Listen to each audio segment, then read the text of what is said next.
পাহাড় আর পার কোথায় পেলি ওটা? পার পার হলাম পার হলাম সাঁওতাল খুব সাঁওতাল না সাঁওতালরা? সাঁওতালরা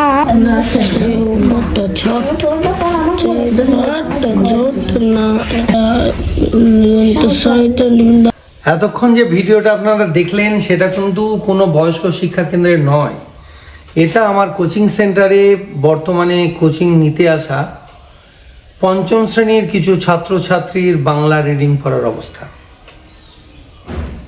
আজ 21শে ফেব্রুয়ারি 2026, সারা পৃথিবী জুড়ে বাংলা এবং বাঙালিদের একটা গর্বের অনুষ্ঠান চলছে যে আমরা বাঙালি, কিন্তু আমার ঘরে এখন অন্ধকার।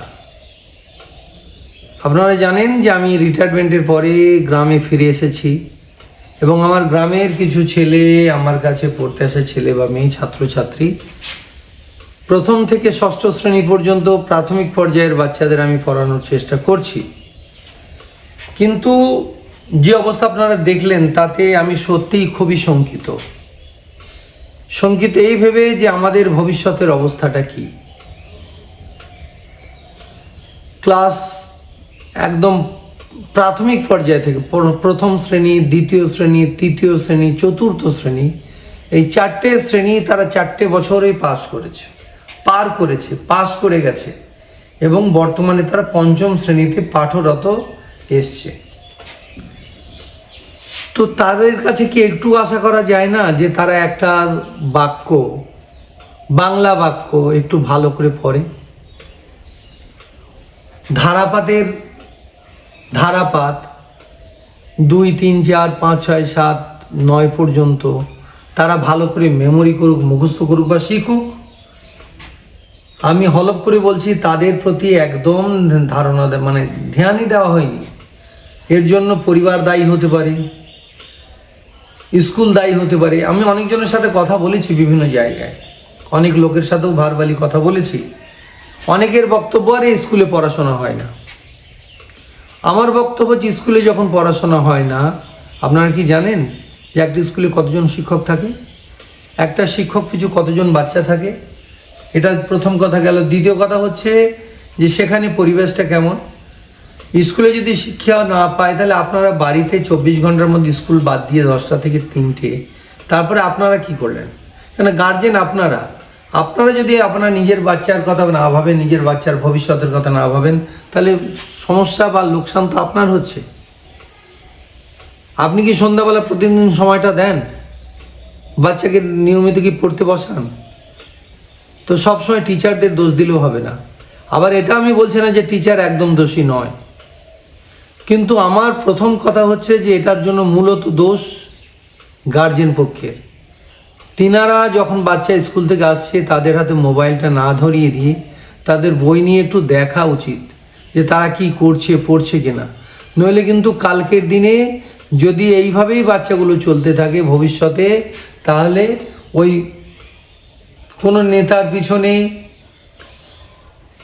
অন্য কোনো লোকের পিছনেই ঘুরতে হবে, নিজের অস্তিত্ব বিপন্ন হয়ে যাবে। কেন যারা 2 লাইন পড়তে পারে না তাদের তো সবাই ঠকানোর জন্য বসে থাকবে। সমাজ ব্যবস্থা এমন হয়ে গেছে, আপনার যদি শিক্ষিত না হয় বাচ্চা তাহলে সবাই ঠকাবে। শিক্ষিত হলেই যে চাকরি পাবে তার নেই, দেশের চাকরির অবস্থা খারাপ। কিন্তু কথা হচ্ছে নিজের তো একটা মিনিমাম জ্ঞান থাকতে লাগে, নইলে অন্যের কাছে সই করার জন্য আপনাকে যেতে হবে, একটা লেটার আসবে পড়াতে যেতে হবে, একটা মেসেজ আসবে পড়াতে যেতে হবে, অনেক রকম সমস্যা। আজ 21শে ফেব্রুয়ারি 2026, এই দিনেও যদি আমরা এতটা পিছিয়ে থাকি, যেখানে বাংলার জন্য কতজন রক্ত দিয়েছে, বাংলা ভাষার জন্য রক্ত দিয়েছে, আর সেই বাঙালি হয়ে আমরা যদি নিজের বাচ্চাদের বাংলা ভাষাটাও ঠিক করে না শেখাতে পারি, তাহলে কার এই দায় কি এড়ানো যায়? এটা কি সম্ভব? এটা কি শুধু বাচ্চাদেরই দোষ? আপনাদের কি কিচ্ছু দোষ নেই? আপনারা জানেন না আপনার ভবিষ্যৎ বাচ্চাটাই, যে বাচ্চা আপনার ভবিষ্যতে আপনার নাম রাখবে, তাকে যদি আপনি দুর্বল করে গড়ে তোলেন, তাহলে শেষ বয়সে আপনি কি করবেন, কি আশা করবেন তার কাছ থেকে?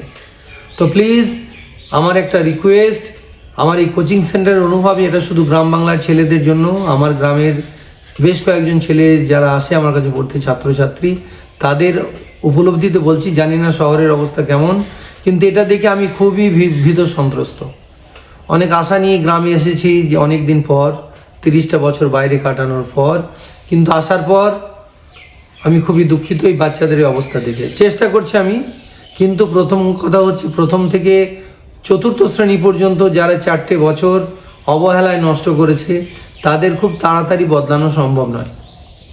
তো গার্জেনদের এখানে প্রচুর সহযোগিতা দরকার। আপনারা বাড়িতে গেলে, আমি বলছি না যে আমার কাছেই পড়াতে হবে, বাচ্চারা পড়ছে কিনা, এমনকি ক্লাস 3-র বাচ্চারা স্বরবর্ণ ব্যঞ্জনবর্ণ ঠিকঠাক জানে না, লিখতে জানে না, তারা আকার একার জানে না।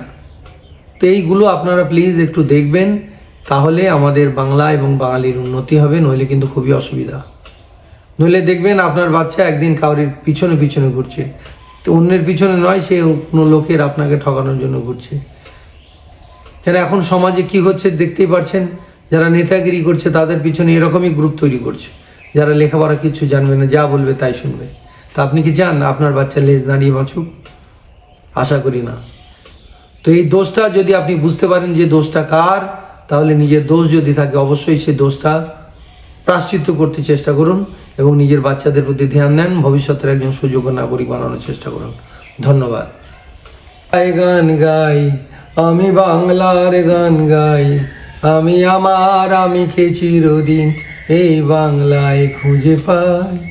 আমি বাংলায় গান গাই, আমি বাংলার গান গাই আমি, আমার আমিকে চিরদিন এই বাংলায় খুঁজে পাই।